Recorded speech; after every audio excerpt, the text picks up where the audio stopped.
They say, if the hushing tree whispers your name, you're already dead.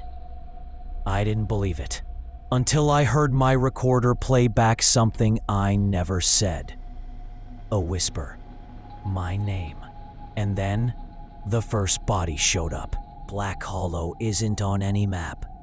The villagers never speak above a murmur, and they never, ever go near the ancient oak in the town square. But when journalist Lena Carter arrives to document the local legend of the hushing tree, she gets more than she bargained for. Her first night there, her audio recorder picks up something impossible: the tree whispering a name, followed by a death that matches exactly. Now, the tree has started whispering her name, and in Black Hollow, when the tree calls you, you don't live to hear it twice. The tree predicted her death. Then it happened. When Lena Carter woke up to find Emily Cooper's body floating in the river, just as the hushing tree had whispered, she knew this was no coincidence. The villagers refuse to talk, but the evidence is undeniable. Emily's lungs were filled with black water, her ears stuffed with oak leaves. Even worse, the tree isn't done. As Lena reviews her audio recordings, she realizes there was a second voice beneath Emily's name. And it's getting louder. Whatever is inside that tree is waking up, and it's hungry. I found my name on the cursed tree, and it wasn't there yesterday. Lena thought the names on the hushing tree were just old graffiti, until she watched one appear overnight. The letters didn't just form, they clawed their way out of the bark, like something was scratching from the inside. Now, her own name is half carved into the trunk, the sap oozing like blood. The village historian reveals the horrifying truth. This has happened before. In 1692, a witch was hanged from these very branches, and her curse still feeds on the living. But the worst part? The tree isn't just predicting deaths anymore.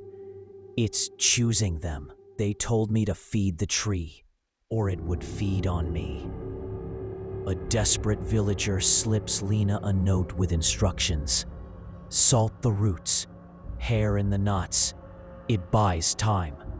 Beneath the hushing tree, Lena finds jars filled with salt and human teeth, offerings from past victims.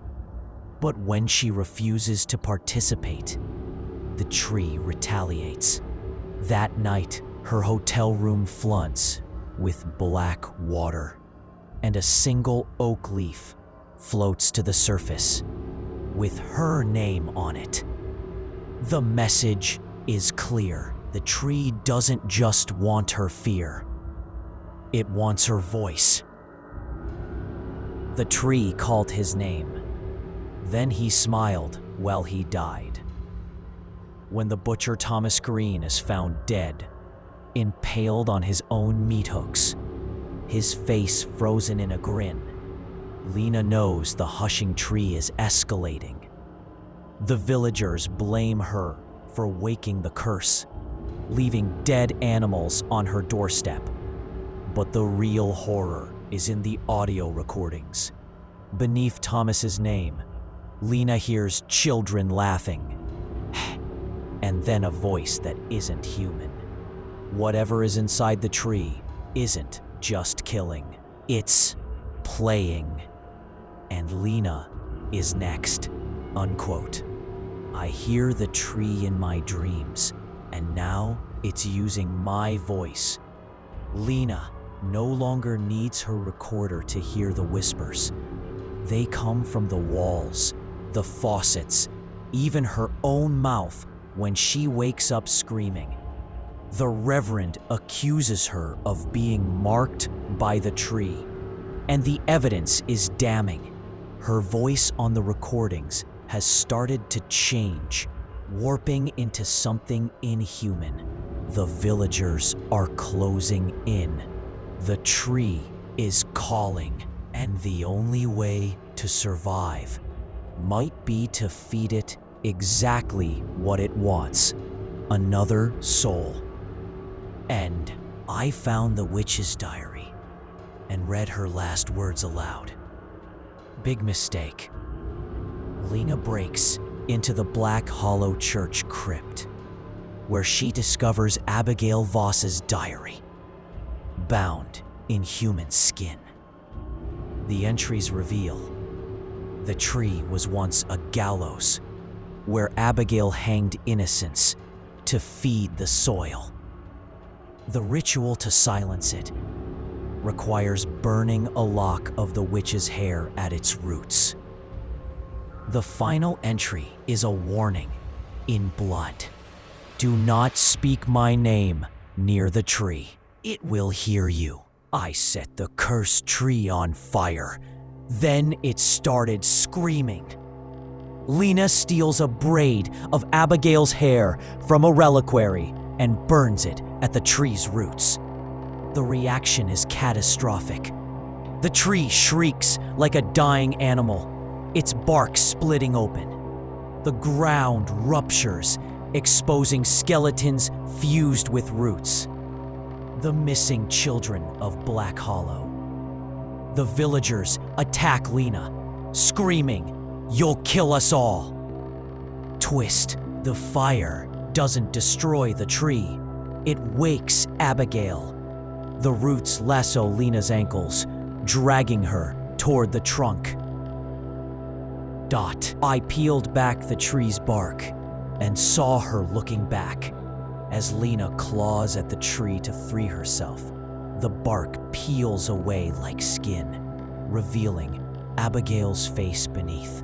Her mouth stitched shut with thorny vines, her eyes pupilless and white. A chorus of children's voices whispers, "She's been trapped here with us." Abigail's lips part painfully, and she rasps, "You took too long. Now you'll speak for me." Psychological horror. Lena's voice vanishes. When she tries to scream, only Abigail's words come out. "I became the tree's voice, and now I'm calling your name." The villagers sacrifice Lena, slitting her throat and catching her blood in a jar as she dies. Her consciousness is pulled into the tree, merging with Abigail and the children. She realizes the true curse. The tree doesn't just predict deaths, it collects souls to power the witch's immortality. Epilogue. A new journalist arrives in Black Hollow. The hushing tree's newest name, Lena, is freshly carved. A black tear of sap oozes down the bark, and the wind carries a whisper, "Listen."